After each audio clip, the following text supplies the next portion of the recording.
സ്നേഹം നിറഞ്ഞ വിശ്വാസികൾ അള്ളാഹുവിനെ അനുസരിച്ചു അവനെ മാത്രം ആരാധിച്ചു ജീവിക്കണമെന്ന് ഏവരെയും ഉണർത്തുകയാണ്. വിശ്വാസികൾ നാം ഓരോരുത്തരും പലരുടെയും ജീവചരിത്രങ്ങൾ പഠിക്കാറുണ്ട്, മനസ്സിലാക്കാറുണ്ട്. നമുക്കറിയാം, നമ്മുടെ നാട്ടിൽ സ്കൂളുകളിലൊക്കെ പഠിക്കുമ്പോൾ ഒരുപാട് മഹാന്മാരെ കുറിച്ച്, അവരുടെ കഴിവുകളെ കുറിച്ച് ഒക്കെ നമ്മൾ പഠിച്ചിട്ടുണ്ട്. നമുക്ക് സ്വാതന്ത്ര്യം നേടിത്തന്ന സ്വാതന്ത്ര്യ സമര സേനാനികളെ കുറിച്ചറിയാം, അവരുടെ കഴിവുകളെ കുറിച്ചറിയാം. അങ്ങനെ നമ്മുടെ സമൂഹത്തിൽ പ്രശസ്തരാകുന്ന പലരെ കുറിച്ചും അറിയാനും അവരുടെ കഴിവുകളെ കുറിച്ച് പഠിക്കാൻ നാം ശ്രമിക്കാറുണ്ട്. ഇപ്പോൾ കലാകായിക രംഗങ്ങളിലൊക്കെ മികച്ചു നിൽക്കുന്ന ആളുകൾ അവരുടെ കഴിവുകൾ എന്താണ് എന്നറിയുന്നത് കൊണ്ട് തന്നെ അവരുടെയൊക്കെ ആരാധകന്മാരായി മാറാൻ ഇന്ന് ബഹളം കൂട്ടുന്ന, തിരക്ക് കൂട്ടുന്ന ഒരു കാലഘട്ടത്താണ് ഞാനും നിങ്ങളൊക്കെ ജീവിക്കുന്നത്, അല്ലേ?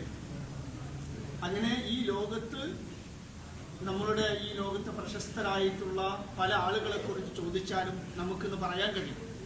അപ്പോൾ നമ്മുടെ വീട്ടിലൊക്കെ നമ്മുടെ കുട്ടികളോടൊക്കെ ഇന്ന് സിനിമ നടന്മാരെ കുറിച്ചൊക്കെ ചോദിച്ചാൽ പെട്ടെന്ന് എടുത്ത് പറയും. ഓരോരുത്തരുടെ പേരും വളരെ കൃത്യമായി അറിയും, കളിക്കാരുടെ പേര്. അതേപോലെ തന്നെ അങ്ങനെ കലാകായിക രംഗങ്ങളിലും മറ്റുമൊക്കെ പ്രശസ്തരായവരുടെ ഒക്കെ പേരുകൾ ചോദിച്ചാലൊക്കെ പറയും. നമുക്കൊന്നും അറിയാത്ത പേരുകൾ വരെ വിളിച്ചു പറയും നമ്മുടെ കുട്ടികളും നമ്മുടെ വീട്ടിലുള്ള ആളുകളൊക്കെ. എന്നാൽ ഞാൻ ചോദിക്കട്ടെ, നമ്മളോട് വന്ന് ഒരു അന്യമതസ്ഥരിൽപ്പെട്ട ഒരാൾ വന്ന് അള്ളാഹു ആരാണെന്ന് ചോദിച്ചാൽ അതിനെന്തു മറുപടി കൊടുക്കാൻ നമുക്കറിയാം? ഒരു ചോദ്യം നമ്മളോട് വന്ന് അള്ളാഹു ആരാണെന്ന് ഒരാൾ ചോദിച്ചാൽ കൃത്യമായ വ്യാഖ്യാനങ്ങളോടുകൂടി അള്ളാഹുവിനെ കുറിച്ച് പറഞ്ഞു കൊടുക്കാൻ കഴിവുള്ള എത്ര ആളുകൾ നമ്മുടെ കൂട്ടത്തിൽ ഉണ്ടാവും? ഇന്ന സിനിമാ നടൻ ആരാണ്, അല്ലെങ്കിൽ അയാളുടെ കഴിവെന്താണെന്ന് ചോദിച്ചാൽ കൃത്യമായി വായി തോരാതെ അയാളുടെ സിനിമകളുടെ എണ്ണം മറ്റുള്ളതൊക്കെ കൃത്യമായി പറഞ്ഞു കൊടുക്കാൻ നമ്മൾക്കും നമ്മുടെ വീട്ടിലുള്ള ആളുകൾക്കും മക്കൾക്കും കഴിയും, അല്ലെ? ഫുട്ബോൾ കളിക്കാരെ കുറിച്ച് ചോദിച്ചാൽ പറയാൻ ഇഷ്ടം പോലെയാണ്. ഒരുപാട് അവരുടെ മഹത്വവും അവരുടെ പ്രത്യേകതകൾ, അവരുടെ ആക്ഷൻസ് വരെ അനുകരിക്കുന്നു. അവരുടെ ഹെയർ സ്റ്റൈല്, അവരുടെ വസ്ത്രധാരണം, ഇങ്ങനെ പലതിനെയും അനുകരിക്കുന്നു. അത് അവരെ അറിയുന്നത് കൊണ്ടാണ്. പക്ഷെ നമ്മളോട് ഒരാൾ വന്ന് അള്ളാഹു ആരാണെന്ന് ചോദിച്ചാൽ കൃത്യമായി അള്ളാഹുവിനെ കുറിച്ച് പറഞ്ഞു കൊടുക്കാൻ നമ്മുടെ വാക്കുകളിൽ, പ്രവർത്തികളിൽ എന്തെങ്കിലും ഉണ്ടോ? ആരാണ് അള്ളാഹു? അറിയാൻ ശ്രമിച്ചിട്ടുണ്ട് എപ്പോഴെങ്കിലും? അള്ളാഹുവിനെ കുറിച്ച് പഠിക്കാൻ, അള്ളാഹുവിന്റെ കഴിവുകളെ കുറിച്ച് പഠിക്കാൻ നമ്മൾ ശ്രമിച്ചിട്ടുണ്ടോ? നമുക്കറിയാം, ഖുർആനിൽ ആയ ഒരു മഹത്തായ ഒരു ആയത്തുണ്ട്. ഏതാണത്? ഖുർആനിൽ ആയ മഹത്തായിട്ടുള്ള ഒരു ആയത്ത്. ഖുർആനിലെ മഹത്തായ ആയത്ത് ഏതാണ്? 6000-ലേറെ വരുന്ന ഖുർആനിന്റെ വചനങ്ങളിൽ 114 അധ്യായങ്ങളിലായി 6000-ലേറെ വരുന്ന ആയത്തുകളിൽ ആയ ഏതാണ്? ആയത്തുൽ കുർസി, അല്ലെ? നമുക്കൊക്കെ അറിയാം ആയത്തുൽ കുർസി. എന്തുകൊണ്ടാണ് ഇത്രയും 6000-ലേറെ വരുന്ന ആയത്തുകളിൽ ആയത്തുൽ കുർസിയിന് ഇത്രമാത്രം മഹത്വം ലഭിക്കാനുള്ള കാരണം എന്താ? നമുക്കൊക്കെ നമ്മുടെ കൂട്ടത്തിലെ ഓരോരുത്തർക്കും ആ ആയത്ത് മനഃപ്പാഠമായിട്ടുണ്ടാവും. നാം രാത്രി കടന്നുറങ്ങുമ്പോൾ അത് ചൊല്ലാറുണ്ട്, അല്ലേ? അത് ചൊല്ലിയിട്ടാണ് നമ്മൾ കടന്നുറങ്ങാറുള്ളത്. എന്തുകൊണ്ടാ? അള്ളാഹുവിന്റെ മഹത്വമാണ് അവിടെ പറയുന്നത്. ആരാണ് അള്ളാഹു എന്ന ആയത്തുൽ കുർസിയിൽ കൃത്യമായി അവിടെ വിവരിക്കുന്നുണ്ട്. അത് കാണാതെ പഠിച്ച ആരെങ്കിലും അതിന്റെ ആശയം, അതിന്റെ ഉള്ളിലുള്ള ഗാംഭീര്യത, അതിന്റെ മഹത്വം എന്താണെന്ന് അറിയാൻ ശ്രമിച്ചിട്ടുണ്ടോ? മഹത്വമുള്ള ആയത്ത് എന്ന് നമ്മൾ പറയുന്നു. പക്ഷെ ആ ആയത്തിൽ പറഞ്ഞ ആശയങ്ങളുടെ മഹത്വം മനസ്സിലാക്കാൻ നമ്മുടെ കൂട്ടത്തിൽ എത്ര പേർ ശ്രദ്ധിച്ചിട്ടുണ്ട്? അവിടെയാണ് നമ്മൾ പിന്നോട്ട് പോകുന്നത്. പലതും നാം അറിയാൻ ശ്രമിക്കുന്നുണ്ട്, പക്ഷേ കാര്യമായ രൂപത്തിൽ മനസ്സിലാക്കുകയും അത് ജീവിതത്തിൽ കൊണ്ടുവരുന്നതിലും നാം പരാജയപ്പെടുന്നു. കാര്യമായി നാം പഠിക്കുന്നത്, കാര്യമായി നാം അറിയുന്നത് നമ്മളുടെ ഈ പ്രസംഗത്തിന്റെ തുടക്കത്തിൽ പറഞ്ഞ പോലെ ഈ ദുനിയാവിൽ പ്രശസ്തരായിട്ടുള്ള പല ആളുകളെയും ചുറ്റിപ്പറ്റിയ, അല്ലെ, നമുക്ക് ഏറ്റവും പ്രശസ്തനാരാ? നമ്മളൊക്കെ ചിലപ്പോൾ നമ്മുടെ കൂട്ടത്തിൽ നമ്മുടെ മക്കളൊക്കെ ഇന്ന ആളുടെ ഫാനായി അല്ലെങ്കിൽ ഇന്ന ആളുടെ ആരാധകനായിട്ടൊക്കെ അറിയപ്പെടാൻ ഇഷ്ടപ്പെടാറുണ്ട്, അല്ലെ? ഫുട്ബോൾ മത്സരങ്ങൾ, വേൾഡ് കപ്പൊക്കെ വരുമ്പോൾ ഇന്ന ടീമിന്റെ ആളാണ് ഞാൻ എന്ന് പറഞ്ഞ് ചേരി തിരിഞ്ഞ്, അല്ലെ, നമ്മുടെ നാട്ടിലൊക്കെ കവലകളിലൊക്കെ ടി വി ഒക്കെ വെച്ച് ഓരോ ഫാനുകളും അവനവന്റെ കളികൾ ഉണ്ടാകുമ്പോൾ കാണാറുണ്ട്. അതെന്തുകൊണ്ടാണ്? അല്ലെ, പല സിനിമാ നടന്മാരുടെ ആളായി നാം അറിയപ്പെടാറുണ്ട്, അല്ലെ, ഇഷ്ടപ്പെടാറുണ്ട് പലരും. ഇനി ആരുടെ ആളായിച്ച ഇന്ന സിനിമാ നടന്റെ ആളാണെന്ന് പറയും. അതെന്തുകൊണ്ടാ? നമ്മുടെ കൂട്ടത്തിന് ചിലപ്പോഴൊക്കെ അങ്ങനെയൊക്കെ ഉണ്ടാവും. അതിന്റെ പേരിൽ വഴക്ക് വരെ ഉണ്ടാവാറുണ്ട്, അതിന്റെ പേരിൽ തല്ല് വരെ നടക്കാറുണ്ട് രണ്ട് ചേരിയിൽ നിന്നിട്ട്. ഇവിടെ ചില കഴിവുകെട്ട മരണത്തോടുകൂടി നിസാരരായി മനുഷ്യന്മാരെ സംബന്ധിച്ചിടത്തോളം ഒരു മനുഷ്യൻ വളർന്നാൽ ഏതുവരെ വളരും? നമ്മളൊക്കെ നാട്ടിൽ പറയാറില്ല, ഓന്തോടിയ ഏതുവരെ ഓടും? അതുവരെ ഓടും, അല്ലെ? ഇതേപോലെ ഒരു മനുഷ്യൻ വളർന്നാൽ ഏതുവരെ വളരും? ഏതുവരെ? ഒരു പരിധിയുണ്ട്.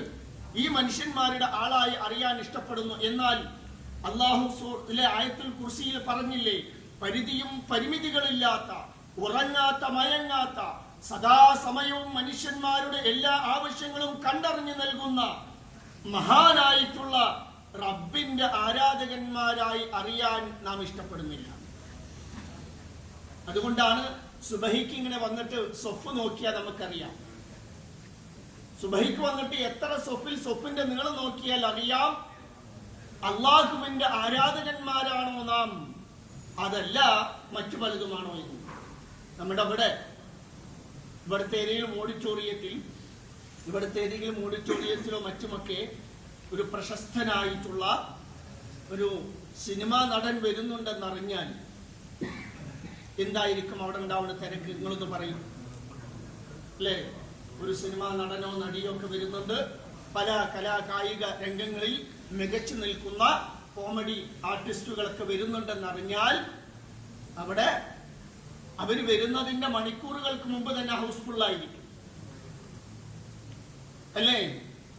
എന്നാൽ മഹാനായിട്ടുള്ള പടച്ചതമ്പുരാന്റെ അനുഗ്രഹങ്ങൾ കൂടാതെ ഒരു സെക്കൻഡിലെ ഏതാനും അംശങ്ങൾ പോലും എനിക്ക് നിങ്ങൾക്ക് ജീവിക്കാൻ കഴിയില്ല.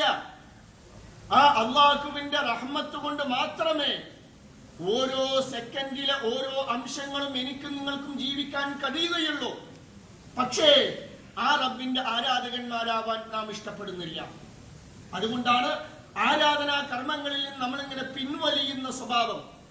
ആരാധനാ സമയങ്ങളിൽ നാം ടി വി കണ്ട് നമ്മൾ സമയം കഴിക്കുന്നു, നമ്മുടെ റൂമുകളിൽ ഉറങ്ങി തീർക്കുന്നു, മറ്റു പല വിനോദങ്ങളിൽ ഏർപ്പെടുന്നു. ഇവിടെയാണ് നാം നമ്മളുടെ റബ്ബിനെ അറിയാതെ പോകുന്നു. അള്ളാഹുവിനെ കുറിച്ച് പഠിക്കുമ്പോ, അള്ളാഹുവിനെ കുറിച്ച് അറിയുമ്പോ നാം കൃത്യമായി അറിഞ്ഞിരിക്കേണ്ടതാണ് അള്ളാഹുവിനെ ഏറ്റവും കൂടുതൽ അറിയാം. അള്ളാഹുവിനെ പരിചയപ്പെടുത്തിയത് ഏത് രൂപത്തിലെ? അള്ളാഹുവിനെ കുറിച്ച്, അള്ളാഹുവിന്റെ ഗുണങ്ങളെ കുറിച്ച് കൂടുതൽ പരിചയപ്പെടുത്തിയത് ഏത് വിഷയത്തിലാ? ഏത് നിലക്ക് അള്ളാഹു നമ്മോട് ഞാൻ ഇന്നതാണെന്ന് പരിചയപ്പെടുത്തി തരുന്നു? ആരാണ് അള്ളാഹു? അതെ, അള്ളാഹു റഹ്മാനാണ്, അല്ലേ? അള്ളാഹു സൃഷ്ടികളെയൊക്കെ സൃഷ്ടിക്കുമ്പോൾ തന്നെ അള്ളാഹു ചില എല്ലാ രേഖകളും കൃത്യമായി എഴുതി രേഖപ്പെടുത്തി വെച്ചു, അല്ലേ? എന്നിട്ട് അക്കൂട്ടത്തിൽ ഒരു കാര്യമുണ്ട്. എന്താണ്? അള്ളാഹുവിന്റെ കോപത്തെ അള്ളാഹുവിന്റെ കാരുണ്യം അതിജയിച്ചിരിക്കുന്നു എന്നാണ് എഴുതി വെച്ചിട്ടുള്ളത്. അള്ളാഹുവിന്റെ കോപത്തെ അള്ളാഹുവിന്റെ കാരുണ്യം അതിജയിച്ചു, അത് മുൻകടന്നു എന്നാണ്. അപ്പോൾ അള്ളാഹു കാരുണ്യവാനാണ് എന്ന് അള്ളാഹു ഖുർആനിൽ പരിചയപ്പെടുത്തുന്നു. വിശുദ്ധ ഖുർആനിൽ അള്ളാഹുവിന്റെ ഗുണങ്ങൾ എടുത്തു പറഞ്ഞുകൊണ്ടുള്ള ഒരു സൂറത്ത് തന്നെയുണ്ട്. ഏതാണത്? അള്ളാഹുവിന്റെ ഗുണങ്ങളിൽ ഏറ്റവും വലിയ ഗുണമായിട്ടുള്ള ആ വിഷയവുമായി ബന്ധപ്പെടുത്തിക്കൊണ്ട് പേരുള്ള ഒരു സൂറത്തുണ്ട്, ഒരു ഖുർആനിൽ. അതെ, സൂറത്തു. അപ്പൊ നോക്കുക, പടച്ച തമ്പുരാൻ റഹ്മാനായിക്കൊണ്ട് പരിചയപ്പെടുത്തുന്നു. അത് എല്ലാ അർത്ഥത്തിലും സത്യമാണ്. ഓരോ സെക്കൻഡിൽ ഞാൻ പറഞ്ഞില്ലേ, ഓരോ അംശങ്ങൾ വരെ ആ പടച്ചോന്റെ റഹ്മത്തില്ലാതെ നമുക്ക് ജീവിക്കാൻ പറ്റുമോ? ജീവിക്കാൻ പറ്റുമോ? നിങ്ങളൊന്ന് എടുത്തു നോക്കി. നമ്മളിവിടെ പറഞ്ഞു, പലരുടെയും പല ആളുകൾ വരുമ്പോ, സിനിമാ നടന്മാരും നടിമാരൊക്കെ വരുമ്പോ നമ്മൾ തിരക്ക് കൂട്ടാറുണ്ട്. അവരുടെ ആരാധകന്മാരായി, ഫാനുകളായി അറിയപ്പെടാൻ ശ്രമിക്കാറുണ്ടെന്ന് പറഞ്ഞു. അവരാരെങ്കിലുമാണോ എനിക്ക് നിങ്ങൾക്ക് ആഹാരം എന്താ? നമ്മളുടെ പ്രാഥമിക ആവശ്യങ്ങൾക്ക് വേണ്ട പ്രാഥമികമായിട്ടുള്ള എല്ലാ ആവശ്യങ്ങളും നിർവഹിച്ചു തരുന്നത് ആര്? നമുക്കിവിടെ സുരക്ഷിതരായി ജീവിക്കാൻ വേണ്ട സംരക്ഷണം നൽകുന്നത് ആര്? ഇവരാണോ? അവർ വരുമ്പോ നമസ്കാരമില്ല, നോമ്പില്ല, മറ്റു ആരാധനാ കർമ്മങ്ങളൊക്കെ മുടക്കി മണിക്കൂറുകളോളം ക്യൂ നിന്ന് ടിക്കറ്റ് എടുത്ത് എന്ത് ചെയ്യുന്നു? നാം അവരുടെ വേദികളിൽ എത്തിപ്പെടുന്നു. അവരാരെങ്കിലുമാണോ നമുക്ക് ആഹാരം തന്നത്? അല്ലല്ലോ. നമ്മുടെ ഒന്ന് ചിന്തിച്ചു നോക്കുക. പ്രാഥമികമായിട്ടുള്ളതല്ല, എല്ലാ ആവശ്യങ്ങളും അള്ളാഹു നിർവഹിച്ചു തന്നില്ലേ? നമ്മൾ ഈ ഭൂമിയിൽ സുരക്ഷിതരാ അല്ലേ? ഈ ഭൂമിയെ പറ്റി അള്ളാഹു ഖുർആനിൽ പറഞ്ഞത് എന്താ?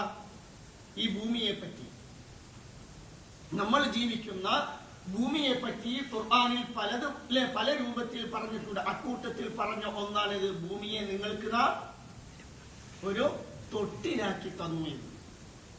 അള്ളാഹുവിന്റെ കാരുണ്യം അവിടെ നമ്മൾ കാണണം. പറഞ്ഞിട്ടുണ്ടോ?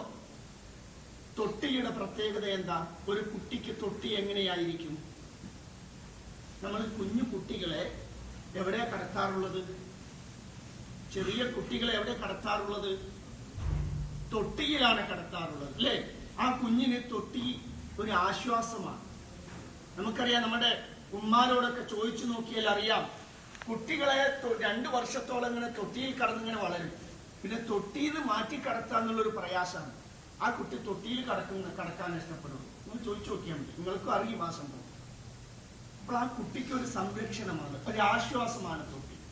അതേപോലെ അള്ളാഹ് പറഞ്ഞു, നിങ്ങൾക്കൊരു ആശ്വാസമായി സമാധാനത്തോടെ ജീവിക്കാൻ വേണ്ടി നിങ്ങൾക്ക് ഭൂമിയെ നാം ഒരു തൊട്ടിലാക്കി തന്നു അല്ലേ? നോക്കി, ഈ ഭൂമിയിലെ ഭൂമി, അതേപോലെ തന്നെ ഈ ഭൂമി അടങ്ങുന്ന ഈ പ്രപഞ്ചം അല്ലേ, ഈ ശൂന്യാകാശത്ത് ഒക്കെയുള്ള ചൂടും തണുപ്പുമൊക്കെ അതേ രൂപത്തിൽ ഈ ഭൂമിയിലേക്ക് പതിച്ചു കഴിഞ്ഞാൽ സെക്കൻഡിലെ ഒരു അംശം പോലും ഇവിടെ നമുക്ക് ജീവിക്കാൻ പറ്റില്ല, കത്തിച്ചാമ്പലായി പോകില്ലേ അല്ലേ? നമുക്കറിയാം, സൂര്യനിൽ നിന്ന് പലതവണ നാം പറഞ്ഞൊരു കാര്യമാണ് ചോദിക്കുന്നു. സൂര്യനിൽ നടക്കുന്ന ഊർജോൽപാദനം എത്രയാണ്? സൂര്യനിൽ നിന്ന് പുറപ്പെടുന്ന ഊർജത്തിന്റെ ശക്തി എത്രയാണ്? തീനാളങ്ങളുടെ എത്രയാണ്? വിവരിക്കാൻ പറ്റുമോ? മനസ്സിലായിട്ടില്ല അല്ലേ? നമ്മളുടെ ഒരാളവിടെ നിർത്തിയിട്ട് നേരെ തലന്റെ മുകളിൽ ഒരൊറ്റൊരാറ്റം പോകും, പൊട്ടിച്ചെങ്ങനെ ഉണ്ടാവും? കൂടുതൽ വേണ്ട, ഒറ്റൊരാറ്റം, വല്ലതും ബാക്കി ഉണ്ടാവും. അയാൾ പോയിട്ട് ഈ പരിസര പ്രദേശം ബാക്കി ഉണ്ടാവും അല്ലേ? ഇത് ഒരൊറ്റൊരാറ്റം ബോംബിന്റെ ശേഷിയാണ്. ഹിരോഷിമയിലും നാഗസാക്കിയിലും നമ്മൾ അത് അനുഭവിച്ചു അല്ലേ? ഇന്നും ആ നാട്ടിലെ ജനങ്ങൾ അതിന്റെ ദുരന്തരം അല്ലെ വഹിച്ചുകൊണ്ടിരിക്കുന്നു, അനുഭവിച്ചുകൊണ്ടിരിക്കുന്നു. സൂര്യനിൽ എന്താ സംഭവിക്കുന്നത്? ഇതേപോലത്തെ ഓരോ സെക്കൻഡിലും അല്ലെ ആയിരക്കണക്കിന് വരുന്ന ആറ്റം ബോംബുകൾ ഒരേ സമയം പൊട്ടിത്തെറിച്ചാൽ എത്രമാത്രം ഊർജമാണോ പുറത്തു വരിക, അതാണ് ഓരോ സെക്കൻഡിലും പുറത്തു വന്നുകൊണ്ടിരിക്കുന്നത്. അത്രക്ക് ഊർജമാണ് അല്ലേ? അത് അതേ രൂപത്തിൽ ഇങ്ങോട്ട് എത്തിയ ഭൂമിയിൽ ഒരു സെക്കൻഡ് പോലും ജീവൻ ഉണ്ടാവില്ല, കത്തി ചാമ്പലായി. ആരാണ് ആ ഊർജങ്ങൾ? എന്റെ ഈ ഭൂമിയിൽ എന്റെ അടിമകളായിട്ടുള്ള മനുഷ്യന്മാർ അവിടെ ജീവിക്കുന്നുണ്ട്, പല ജീവികളുമുണ്ട്. അവർക്ക് ഈ ചൂട് താങ്ങാൻ പറ്റില്ല. അള്ളാഹു അതിനെ സംരക്ഷിച്ചു. നമുക്ക് ആവശ്യമുള്ള ചൂട് മാത്രം കടത്തിവിട്ടു. ആരെ? അള്ളാഹു ഒരു കാവൽക്കാരനായി നമ്മുടെ കൂടെ നിൽക്കുന്നു, നമ്മൾ അറിയുന്നില്ല അല്ലെ? ഓരോ സെക്കൻഡിലും അല്ലെ സൂര്യനിൽ നിന്ന് പുറപ്പെടുന്ന അതിശക്തമായ ഊർജവും ഊഷ്മാവും എന്റെ അടിമകൾക്ക് താങ്ങാൻ പറ്റില്ല. അതുകൊണ്ട് അവർക്ക് സഹിക്കാവുന്ന ചൂട് മാത്രമേ കടത്തിവിടാൻ പാടുള്ളൂ. അള്ളാഹു നമ്മെ സംരക്ഷിച്ച് നിലനിർത്തുന്ന ഓരോ സെക്കൻഡിലും നാം അറിയുന്നില്ല പടച്ചവനെ. ആ പടച്ചവനെ ആരാധിക്കുന്നില്ല അല്ലേ? ഇനി നോക്കിയും ശൂന്യാകാശത്തുള്ള തണുപ്പിന്റെ കാഠിന്യം എത്ര നമുക്കറിയാം. ഇന്നലെ രാത്രി എത്ര തണുപ്പുണ്ടായിരുന്നു അല്ലേ? സുബഹിക്ക് വരുന്ന ആളുകളൊക്കെ സുബഹിക്ക് വരുന്നോ ഇല്ലെന്ന് വേറെ ചർച്ച അല്ലേ? കോട്ടക്കെട്ട് ഒരു ഭാഗവും കാണൂല, ചിലപ്പോഴൊക്കെ മുഖമൊക്കെ മറിച്ച് കണ്ണൊക്കെ അല്ലേ എല്ലാം കറക്റ്റ് ആയിരിക്കും. തണുപ്പ് സഹിക്കാൻ വയ്യ. ഈ കാണുന്ന ചെറിയ തണുപ്പ് പോലും അല്ലേ? നമുക്കറിയാം ചില ഗൾഫ് രാഷ്ട്രങ്ങളിലൊക്കെ ഏകദേശം അല്ലേ മൈനസിനോട് അടുത്തു അല്ലേ, 0 ഡിഗ്രിയോട് തണുപ്പ് ഇങ്ങനെ അടുത്ത് വരുമെന്ന് അറിയും. ആരും പുറത്തിറങ്ങില്ല ആ സമയത്ത് അല്ലേ? ചില ഏരിയകളിലൊക്കെ ഗൾഫ് രാഷ്ട്രങ്ങളിൽ പൈപ്പിൽ വെള്ളം വീഴ്ച വെള്ളം വരില്ല, ഐസായിട്ടുണ്ടാവും ടാങ്കിലൊക്കെ വെള്ളം. ആ നിലക്കുള്ള തണുപ്പുള്ളതുണ്ട്. നമുക്ക് ഇതൊക്കെ ചെറിയ തണുപ്പാ. ശൂന്യാകാശത്തുള്ള തണുപ്പിന്റെ കാഠിന്യം എത്ര? വെള്ളം ഐസാകാൻ എത്ര വേണം? എത്ര ഡിഗ്രി വേണം? 0 ഡിഗ്രിയിൽ വെള്ളം ഐസാകും. പിന്നെ അങ്ങോട്ട് പോണതൊക്കെ മൈനസാണ്. -1, -2 എന്ന് വെച്ചാൽ കാഠിന്യം കൂടുതൽ. ശൂന്യാകാശത്ത് എത്രയാണ്? -230 ഡിഗ്രി അവിടത്തെ കണ്ടം. സെക്കൻഡിൽ ഒരംശം പോലും അവിടെ ജീവിക്കാൻ പറ്റില്ല. തണുത്ത് വെറുങ്ങലിച്ച് ചത്തുപോയിട്ടുണ്ടാവും. ആ തണുപ്പ് അതേ രൂപത്തിൽ ഭൂമിയിലേക്ക് എത്തിയാലോ ജീവിക്കാൻ പറ്റില്ല. അള്ളാഹു അവിടെ ഒരു സംരക്ഷകനാകുന്നു, നമ്മളുടെ സംരക്ഷകനാകുന്നു അല്ലെ? പല വലയങ്ങൾ ഉണ്ടാക്കി തന്നു അല്ലെ? കാന്തിക മണ്ഡലം, വായുമണ്ഡലം, ഓസോൺ പാളി, അങ്ങനെ ഭൂമിയെ പല പാളികൾ കൊണ്ട് വലയങ്ങൾ കൊണ്ട് വലയം ചെയ്തു. നമുക്ക് നോക്കുമൊന്നും കാണുന്നില്ല. അള്ളാഹുവിന്റെ സംരക്ഷണ വലയമാണ്. ആർക്കുള്ള സംരക്ഷണം? എനിക്കും നിങ്ങൾക്കും. നമുക്ക് കാവല് നിൽക്കണം അള്ളാഹു, നമുക്കൊന്നും പറ്റാതിരിക്കാൻ വേണ്ടി. ഓരോ സെക്കൻഡിലും നമ്മളുടെ ജീവിതം നന്നാവാൻ വേണ്ടി, അത് സുഖമായി ജീവിക്കാൻ വേണ്ടി അള്ളാഹു നിശ്ചയിച്ച കാലം വരെ ഇങ്ങനെയൊക്കെ സംരക്ഷണം നൽകുന്ന ഈ സൃഷ്ടാവിനെ എന്തേ ഞാനും നിങ്ങൾ മനസ്സിലാക്കാത്തത്? എന്തേ അറിയാൻ ശ്രമിക്കാത്തത്? ഇങ്ങനെയൊക്കെ സൃഷ്ടാവ് തന്നു, നമുക്ക് ചോദിക്കാതെ വെള്ളം തന്നു അല്ലേ? നമുക്ക് ആർക്കെങ്കിലും അറിയും ഒരു മഴ പെയ്താൽ എത്ര തുള്ളി വെള്ളം അതിലുണ്ട്? നമുക്കാർക്കില്ല. എത്ര തുള്ളി വെള്ളം പെയ്തു, മഴ പെയ്തു എന്ന് ആർക്കില്ല അറിയും? കണക്കാക്കാൻ പറ്റും? അള്ളാഹുവിന്റെ അടുക്കൽ കൃത്യമായി കണക്കുണ്ട്. എന്റെ അടിമകൾക്ക് ഓരോ വർഷവും എത്ര തുള്ളി ജലം ആവശ്യമുണ്ടോ ആ ആവശ്യമുള്ള ജലം മുഴുക്കെ അള്ളാഹു നമ്മോട് ചോദിക്കാതെ നമ്മുടെ അടുക്കിലേക്ക് മഴയായി പെയ്യിപ്പിച്ചു തരുന്നു. നമ്മൾ യഥേഷ്ടം അത് ഉപയോഗിക്കുന്നു, കുളിക്കാനും കുടിക്കാനും മറ്റുമൊക്കെ ഉപയോഗിക്കുന്നു. പക്ഷേ ആ സൃഷ്ടാവിനെ അറിയുന്നില്ല, ആ സൃഷ്ടാവിന്റെ ആരാധകന്മാരാവുന്നില്ല. ആലോചിക്കില്ല. ഇങ്ങനെ അള്ളാഹുവിന്റെ ഗുണങ്ങൾ കൃത്യമായി അറിയുന്ന ഒരാൾ അള്ളാഹുവിന്റെ ആരാധകനായി തീരും, ഉറപ്പാണ്. നമ്മൾ അറിയാൻ ശ്രമിക്കണം അല്ലേ? ഈ ഭൂമിയിൽ ഏതെങ്കിലും ഒരു പ്രശസ്തനായ ഒരു മനുഷ്യന്റെ ആരാധകനായതുകൊണ്ട് പരലോകത്ത് നമുക്ക് ഒരു രക്ഷയുണ്ടാവില്ല. അവരാരെങ്കിലും നമ്മുടെ കൂടെ ഉണ്ടാവുമോ അല്ലേ? അള്ളാഹുവിനോട് അടുത്ത അല്ലേ, അള്ളാഹുവിനോട് അടുത്ത ഒരാളെ സംബന്ധിച്ചിടത്തോളം അവന് അത് രക്ഷയുണ്ടാവും. ഞാനും നിങ്ങളൊക്കെ അള്ളാഹുവിനെ ആരാധിച്ച് ശരിയായ വിശ്വാസങ്ങൾ പാലിച്ചുകൊണ്ട് ആരാധിച്ചുകൊണ്ട് ജീവിച്ചാൽ അത് നമുക്ക് രക്ഷ ഉണ്ടാവും. അല്ലാതെ ഈ ലോകത്തെ സിനിമാ നടന്മാരുടെ ആരാധകന്മാരായതുകൊണ്ട് അല്ലെങ്കിൽ ഏതെങ്കിലുമൊക്കെ സ്പോർട്സ് രംഗത്ത് തിളങ്ങി നിൽക്കുന്നവരുടെ ആരാധകന്മാരായതുകൊണ്ട് ഒരു രക്ഷയുണ്ടാവില്ല, അവരാരും ഉണ്ടാവില്ല നമ്മുടെ ഖബറിൽ. അതുകൊണ്ട് വിശ്വാസികളെ, ഞാനും നിങ്ങളും ഓരോ സെക്കൻഡും പടച്ചവന്റെ റഹ്മത്ത് കൊണ്ടാണ് ജീവിക്കുന്നത്. അതിന് കൃത്യമായ നന്ദി കാണിക്കണം, അവന്റെ ആരാധകന്മാരാവണം. ഓരോ വഖത്തും നമുക്ക് പ്രധാനപ്പെട്ടതാണ്. ആ വഖത്തുകൾ, നമസ്കാരങ്ങളൊന്നും മുടക്കാതെ കൃത്യമായി നമ്മൾ എന്ത് ചെയ്യണം? അല്ലാഹുവിന്റെ മുന്നിൽ സുജൂദിൽ വീണുകൊണ്ട് നമ്മളുടെ ജീവിതം ജീവിച്ചു തീർക്കണം. ആ നിലക്ക് അല്ലാഹുവിനെ കണ്ടുമുട്ടണം അല്ലേ? അതൊരു മഹത്തായ ഭാഗ്യമല്ലേ? നിങ്ങൾ ആലോചിച്ച് നോക്കി, നമ്മുടെ ലോകത്ത് ഓരോ സെക്കൻഡിലും അല്ലേ നൂറുകണക്കിന് ആളുകൾ മരിച്ചുകൊണ്ടിരിക്കുന്നു. ഓരോ ദിവസങ്ങളിലും ലക്ഷക്കണക്കിന് ആളുകൾ മരിച്ചുകൊണ്ടിരിക്കുന്നു അല്ലേ?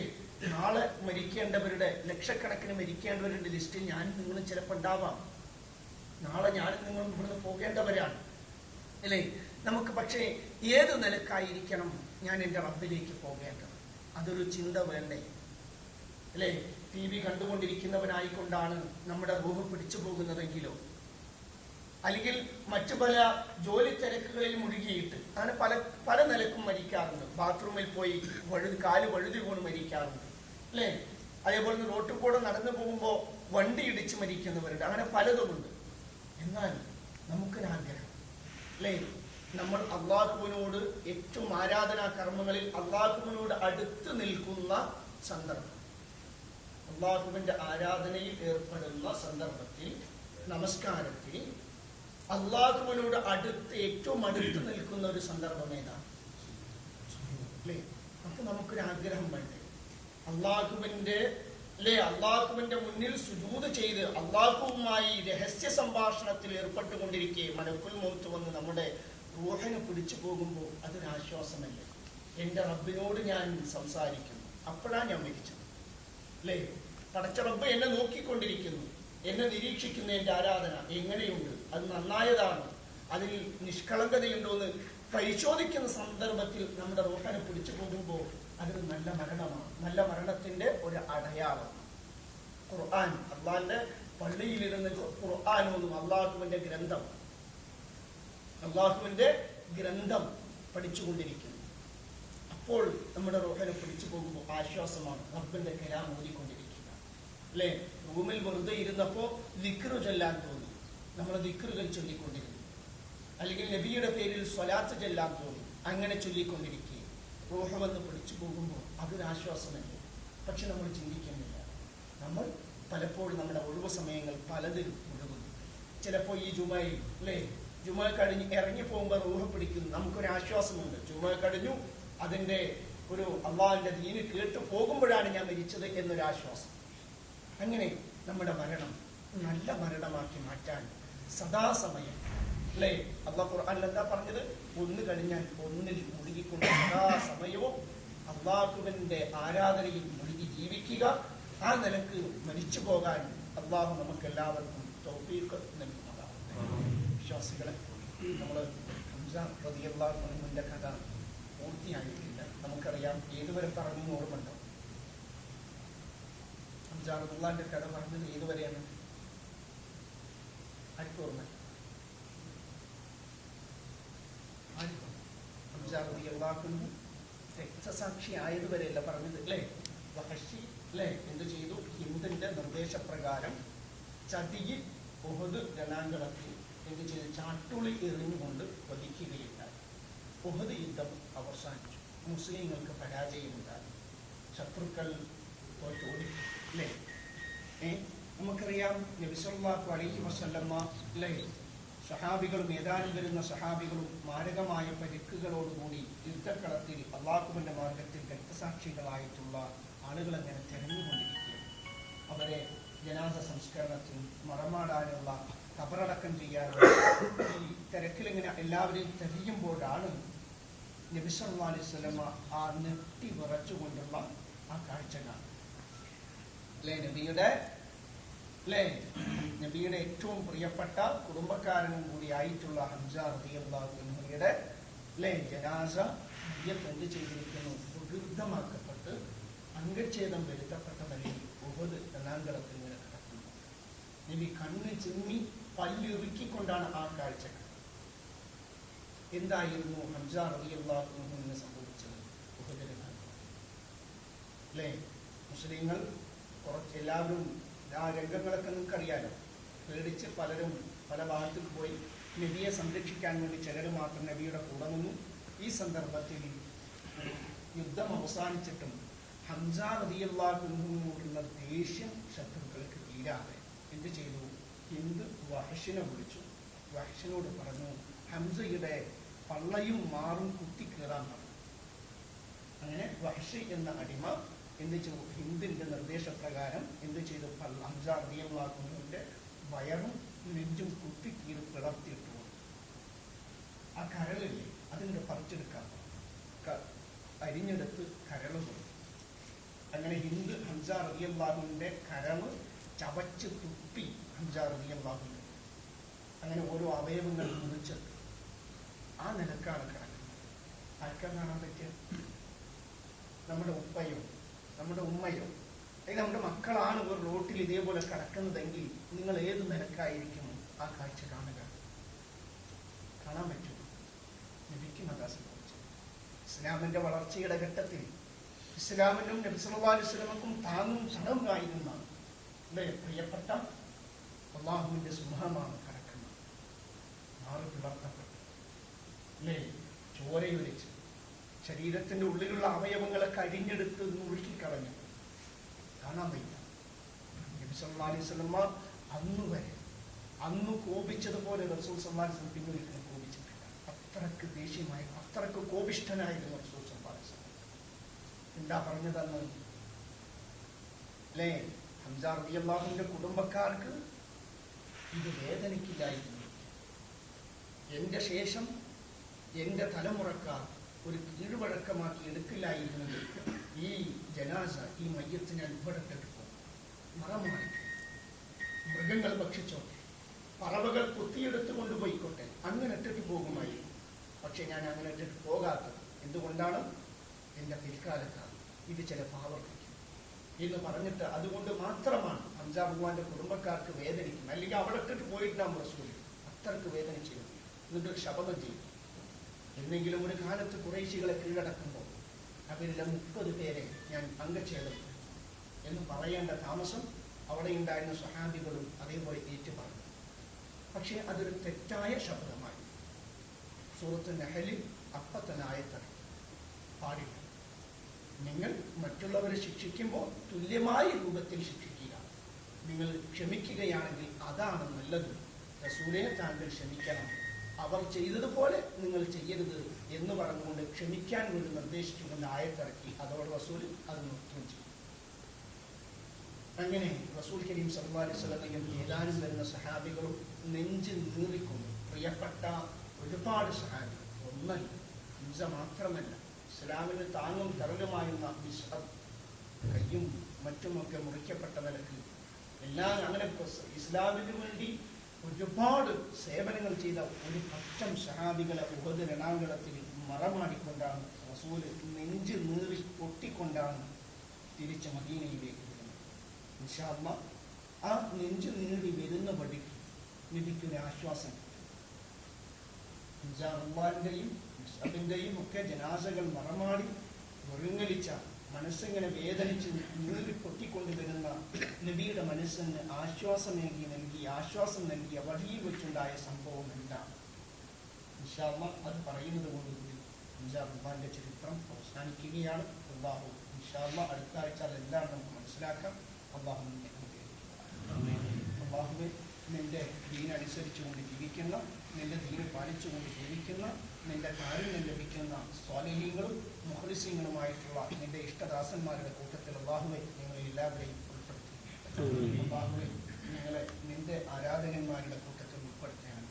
അല്ലാഹുവേ, മരണപ്പെടുന്ന സന്ദർഭത്തിൽ ലാ ഇലാഹ ഇല്ലല്ലാഹ് എന്ന് ചൊല്ലി നല്ല രൂപത്തിൽ മരിക്കുന്ന, നല്ല ഒരു മരണം ലഭിക്കുന്നവരുടെ കൂട്ടത്തിൽ ഞങ്ങളെ നീ ഉൾപ്പെടുത്തുകയാണ്. അല്ലാഹുവേ, നിന്റെ മുന്നിൽ സുജൂദ് ചെയ്തുകൊണ്ടിരിക്കുക, ഖുർആൻ പാരായണം ചെയ്തുകൊണ്ടിരിക്കുക, ദിക്റുകൾ ചൊല്ലിക്കൊണ്ടിരിക്കുക മരിക്കുന്നവരുടെ കൂട്ടത്തിൽ അല്ലാഹു ഞങ്ങളെ അല്ലാഹുവേ, ഞങ്ങളുടെ മാതാപിതാക്കളോട് കാരുണ്യം കാണിക്കുക. അല്ലാഹുവേ, ഞങ്ങളുടെ മക്കളെയും ഞങ്ങളുടെ കുടുംബക്കാരെയും നേരായ വഴിയിലൂടെ വഴി നടക്കുകയാണ്. അതിൽ പ്രയാസപ്പെടുന്നവരുണ്ട്, അതിൽ ഏറ്റക്കുറച്ചിലുകളുണ്ട്. അല്ലാഹുവേ, നിന്റെ മഹത്തായ കാരുണ്യം കൊണ്ട് ഞങ്ങളുടെ എല്ലാ സംരംഭങ്ങളും നീ വിജയിപ്പിച്ചു തരണം. അല്ലാഹുവേ, ഞങ്ങളുടെ റിസ്ക് നീ വിശാലമാക്കി തരണം.